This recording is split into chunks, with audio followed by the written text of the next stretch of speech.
मैदेरा गरेस्वरनि 2 नं बाङालिपारानि अजय बर'नि न' बांखौ गाज्रि रोखोमै गाग्लोबदों। न' बां, माइ माइरं, गय, नालेंखर आरो खुसेर बायदि बायदि मुवा बेसादफोरखौ थेर-बेथेर खालामनायजों लोगोसे आबाद फोथारखौ गाग्लोबलांदों। बाक्सा जिल्लानि सिङाव थानाय गरेस्वरनि 2 नं बाङालिपारा गामिनि अजय बर'नि न'खौ थांनाय 3 आगस्तनि हराव माखासे मैदेर फालोआ फैनानै गाज्रि रोखोमै गाग्लोबदों। फोरमायनाय बादिब्ला हरनि 12 रिंगासो समाव खमैबो 30निबो बारा मैदेरा फैदोंमोन आरो उन्दुनानै थानाय समाव फैनानै न'खौ सिफायफैदों होननानै फोरमायदों आरो न'नि इन्जुरखौ दानफ्लंनानै खारखोमानो गोनां जादों होननानै फोरमायदों। दायो दुखुथिया नखरा न' बां, आबाद बायदिसिना मुवा बेसादफोरखौ सिफायजानायनि थाखाय सोरखारनि मदद मोननो हास्थायदों। गामिया बाङालिपारा 2 नं बाङालिपारा गोलैयो। जिल्लाया बाक्सा डिस्ट्रिक्ट। खालि हराव मैदेर फैदोंमोन 1टासो बाजायाव, 1टा बाजानिफ्राय 1:30सिम थादो। मैदेरा 30-40टासो फैदो। न' सिफायलांदो, माइ जादो, माइरं जादो, गयबो सिफायलांदो, नारेंखलबो सिफायलांदो।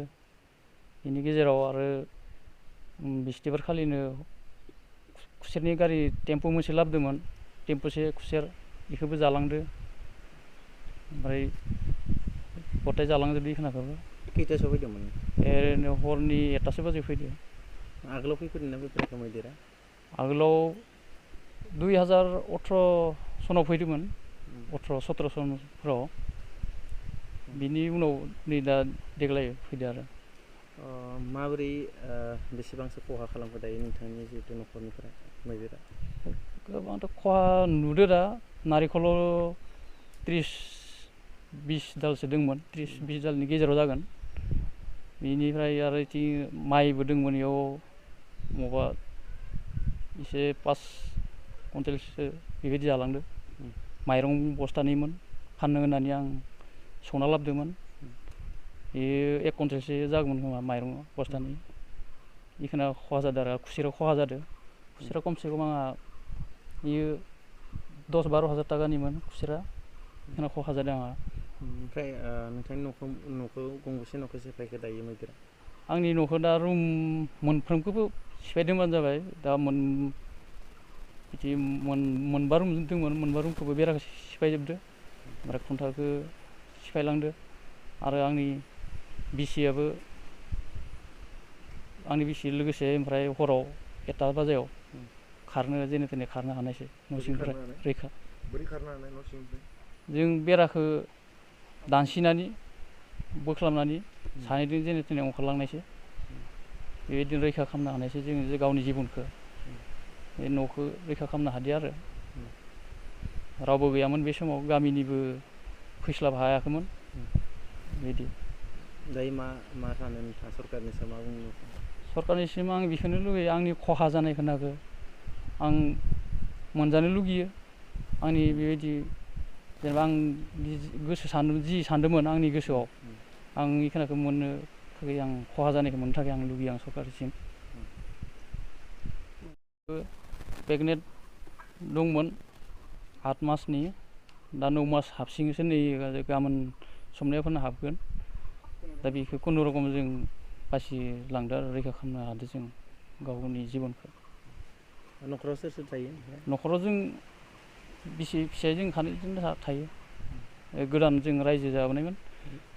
रायजो जानाया जोंहा बोसोरथामनि रानिं सोलिदोंमोन। बेनि गेजेरावनो दिनै बेबायदि जाथाय जादों आरो बिस्थिबार खालि हराव 3 थारिखै।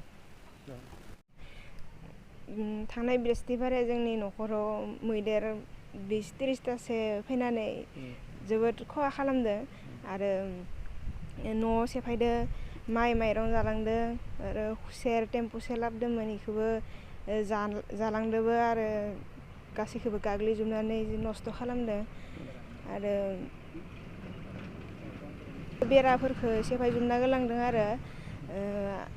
आरो इथिं बारिथिंबो गय फुलि, नारेंखल फुलि बेबायदि जालांजोबदों। आरो खाथियाव एसेबां न'खर गैया, गोजान गोजान न'खरफोरा। बिदिनो जों सानैल' दङमोन। माबायदि खारगोन माबायदि खारानो बेबायदि ओमफ्राय साइड लानानै जोङो बेराखौ हासिनानै बिदिनो खारनो गोनां जाबाय आरो आंबो आरो प्रेगनेन्ट दङमोन 8 मासनि थेवबो माने गावनि जिबनखौ रैखा खालामनो थाखाय बेबायदि खस्थ' मस्थ'यै खारलांनो नांदों आरो बेफोर जोंनि बुहुत खहा जानायनि थाखाय जोंखौ सरकारनिफ्राय माने जि जोंनि खथि जालांदो बेखौ माने सरकारा एसे नायहरबा मोजां जायो आरो मानोना जों दा आं प्रेगनेन्टना दा 9 मास हाबसिगोननो दा आंबो सम जाफैदो थाखा फैसानि जोबोद दा आंखाल जानानै दङ आरो दा न' बां फाहामनो थाखाय जोङो आखाइयाव एसा थाखा फैसा गैया बिनि थाखाय सरकारा जोंखौ बाहाय सहाय खालामबा मोजांसो जायो नंगौ अजय बर'नि न'खरनि बे गामिया 2 नं बाङालिपारा गोलैयो थांनाय 3 आगस्ट हरनि 1 रिंगा 30 मिनिटनि गेजेराव फालोसे मैदेर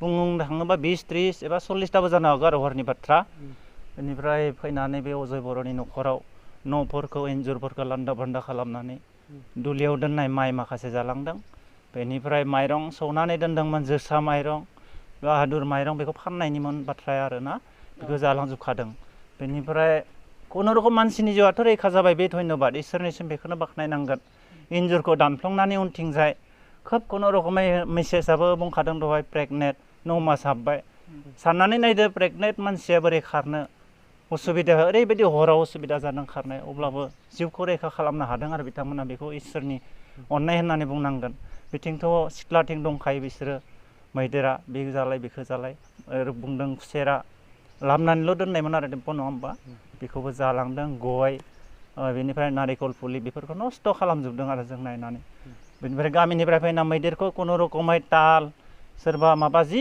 दङ आखाइयाव बेखौ लानानै होस्रांफैनो हानायसै आरो बेथिं साहा ओनसोलाव होनानै हरनो हानायसै बेखिनि आरो बेनिफ्राय बेखौनो बुंनांगोन मानसिनि जिउआ जे रैखा जाबाय सानैल' बिसोरो न'खराव गोदान न'खरनिफ्राय बिमा बिफानिफ्राय रायजो जानायानो बोसोरथामल'सो जादों आरो नङा होमबा जियानो जा बिथांमोना सरकारनिफ्राय गावनि क्षतिपुरनखौ बिदों बेखौ जाहाथे सरकारा एसे नोजोर होनानै जा मोननो गोनां बेखौ जुदि होयोब्ला जोंबो गामिनिफ्राय खोब मोजां मोनगौमोन आरो बेखौ सरकारखौ धन्यबाद होगोन आरो अब्लानिया बेनिफ्राय बुंनांगोन आर'नाइ रादाब ना आर'नाइ रादाबा जि खौरां लाफैदों बेनि थाखाय गामिनिफ्राय जोबोद साबायखर होबाय बेनिफ्राय मैया बुंदोंमोन MLA बिथांमोना खबर लाफैनो होननानै हयथ' माबाफोर उसुबिदानि थाखाय लाफैनो हायाखै हयथ' गाबोन समफोर बा दिनै लाफैयोब्ला जों मोजां मोनगौमोन आरो नैसालाव नङा बे साहा ओनसोलावबो न'नैसो आरो खथि जाबावदों बेखौबो नुलांगोन बिथांमोना अलरेडि इनफर्म मोनदों होननाय खोनादों फैयोब्ला जों मोजां मोनगोन MLA बिथांमोनखौ जोंहा EM दङ बिथांमोनखौ जुदि फैनानै खबर लाफैयोबा जों गामिनिफ्राय मोजां मोनगोन आरो क्षतिपुरन माखासे होनो गोनांखौ बिथांमोना सानलायनानै जा मोनो बेखौ जुदि होयोब्ला खोब गामिनिफ्राय धन्यबाद मोनगोन आरो बेखिनियानो बुंनो गोनाङा मैदेरा थांनाय हराव फैगोन सानदोंमोन जों फैयाखै बेनि थाखाय आर'नाइ रादाबखौ साबायखर होबाय खबर लाफैनायनि थाखाय मिडियायाव फोसावनायनि थाखाय गोजोन्थों